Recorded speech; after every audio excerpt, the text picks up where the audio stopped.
नमः शिवाय। हर हर महादेव। श्री शिवाय नमस्तुभ्यम। महाराज, पूर्णिमा का जो चंद्र है वो विशाल का है और उस चंद्र की पूर्णता में हमारी अभिलाषाएं भी पूर्ण हो। आप आस्था चैनल के माध्यम से जितने लोग कथा सुन रहे हैं, फेसबुक यूट्यूब पर जितने कथा सुन रहे हैं और कुबेरेश्वर धाम में जितने कथा सुन रहे हैं, आप में से कितने लोग हैं जो पूर्णिमा का व्रत करते हैं? जो माताएं करती हो जरा हाथ उठाइए। पूर्णिमा का व्रत जो करती है, करते हो ना आप लोग? रखिए याद। अब पूर्णिमा के व्रत में आपने कई बार किताब पढ़ी होगी पूर्णिमा की, या आपने व्रत किया होगा, या पूर्णिमा का व्रत आप धारण करे होगे, तो उसमें पूजन कौन से भगवान की होती है? पूर्णिमा के व्रत में किस भगवान की पूजन होती है? तो कहा पूर्णिमा के व्रत में केले के खंभ लगाकर पूर्णिमा का जो अध्यापन होता है, पूर्णिमा की जो पूजन होती है, उस पूजन में शंकर और पार्वती की पूजन की जाती है,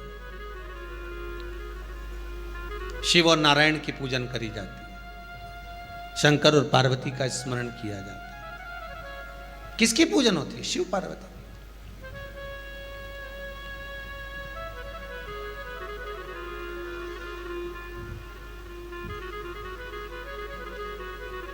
क्यों शंकर और पार्वती का पूजन क्यों करा जाता है पूर्णिमा के व्रत में?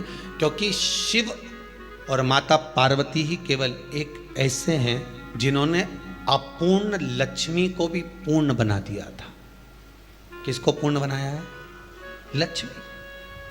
शरद पूर्णिमा के दिन अगर आप शंकर भगवान को एक लोटा पानी अगर शिव को समर्पित कर रहे हो, श्वेत पुष्प को रख कर शंकर जी के ऊपर सफेद फूल को चढ़ाकर अगर एक लोटा जल भी, एक पात्र जल भी शंकर को समर्पित कर रहे हो, तो ये लक्ष्मी के लिए ही तो कर रहे हो।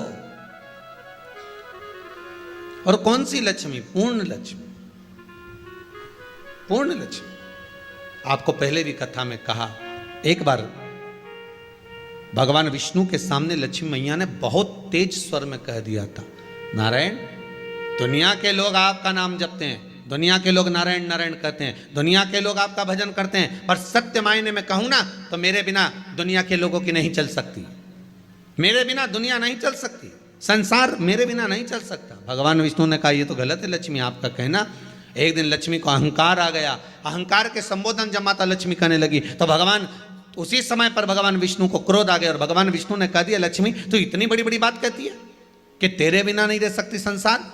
मैं तुझे कहता हूं लक्ष्मी, तू अपूर्ण है। तू अपूर्ण है, तू पूर्ण कब हो गई?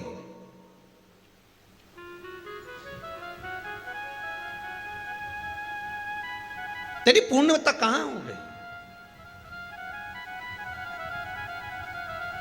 लक्ष्मी की आंख से आंसू बहने लगे। आज आपने मुझे अपूर्ण कहा है।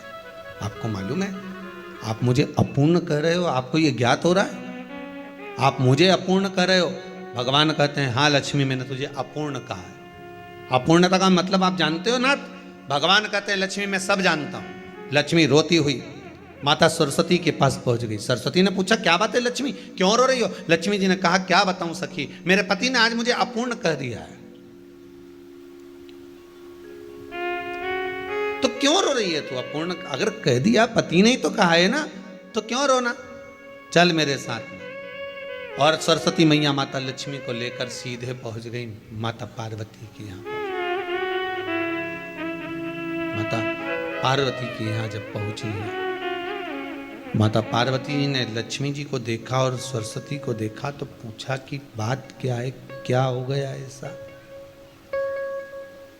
क्या हुआ, क्या है ऐसा जो तुम दोनों आज मेरे पास में आई? क्या हुआ?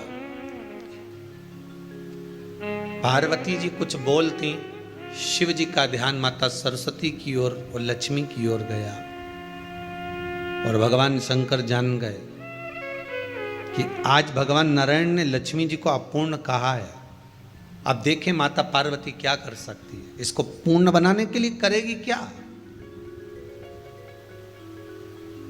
क्या हुआ? माता सरस्वती जी बोली लक्ष्मी को अपूर्ण कह दिया। अपूर्ण कह दिया? हाँ, तो क्या सोचना उसके लिए? इसको मैं अभी पूर्ण बना देती हूं।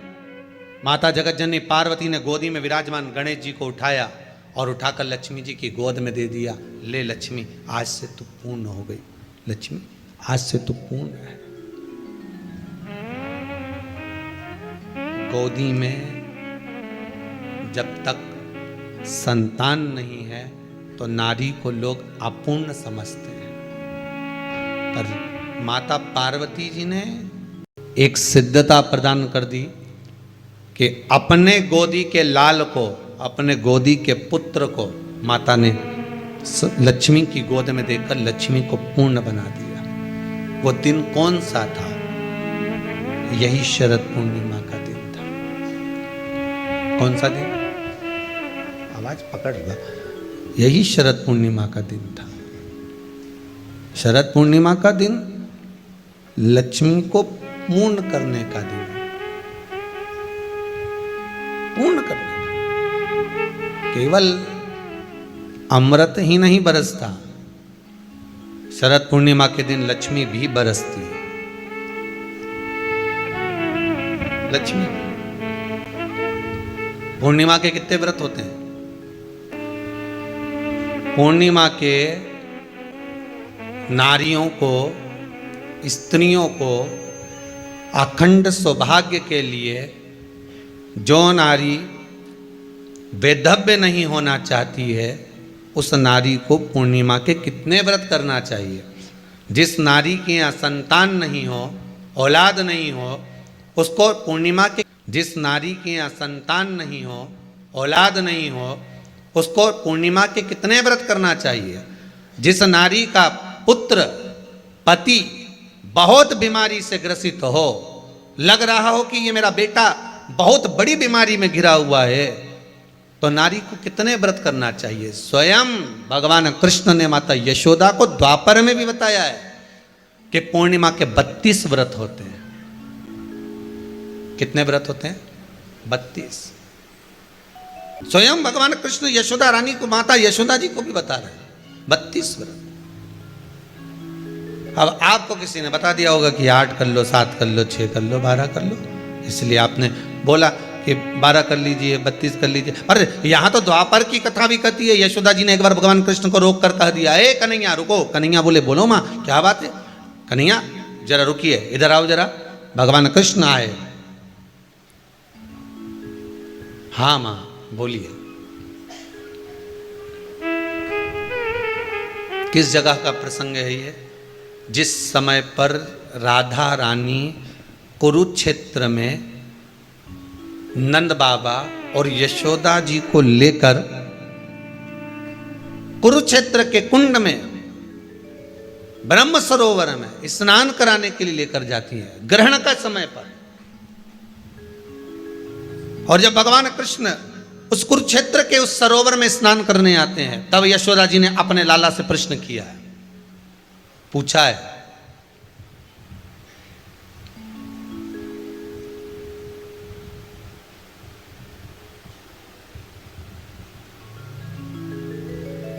कि नारी वेधव्य होकर ना मरे।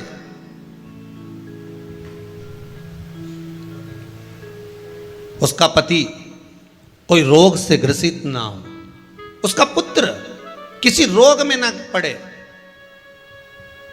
अरे भाई कितना सुंदर संवाद लिखा है। अगर किसी माता का पुत्र मान लो किसी नशे में डूबा हुआ है, कोई नशा कर रहा है और गलत नशा है, आपको लग रहा है कि ये नशे में डूबा हुआ है, आपको लग रहा है कि ये गलत जगह पर डूब गया है, आपको लग रहा है कि मदिरापान में, मांसाहार में या अधिक गांजा आदि का जो भी नशे होते हैं, जितने भी नशे, उसमें डूब चुका है। और माँ उसको समझा रही है, तू नशे में मत डूब, तू इस काम को मत कर, तू ये गलत कर्म मत कर। माँ उसको समझा कर हार गई। तो मेरा माताओं से निवेदन है, आप उसको समझाना बंद कर दो, एक काम करना प्रारंभ कर दीजिए। हमें जो शिव महापुराण के माध्यम से शास्त्र कह रहा है कि आप 32 पूर्णिमा के व्रत प्रारंभ कर दो। उसमें करना क्या है आपको? केवल जिस दिन व्रत रहे, रात्रि के समय पर कोई भी मीठा, कुछ भी सामग्री आप चंद्र की रोशनी में चंद्र को अर्घ देने के बाद पूजन करने के बाद उसको रखो और वही सामग्री जो नशा कर रहा है उसको पूर्णिमा के दूसरे दिन उसको खिलाओ। आप धीरे धीरे खिलाना चालू करेंगे, जिस नशे में वो डूबा हुआ है उस नशे से वो छूटना प्रारंभ हो जाएगा। 2 पूर्णिमा व्रत करके तो देखो, तीसरे में तुम्हें जरूरत ही नहीं पड़ेगी। धीरे धीरे आप रुक, वो छूटना प्रारंभ हो जाएगा। स्वयं भगवान कह रहे हैं, यशोदा मैया ने कन्हैया को रोक लिया कुरुक्षेत्र के उस मैदान में, और भगवान कृष्ण का दर्शन माता यशोदा जी करी। बहुत बहुत दिनों के बाद माँ को, आज माता यशोदा को लाला का दर्शन हुआ, बहुत समय के बाद, जाने के बाद, बहुत समय के बाद।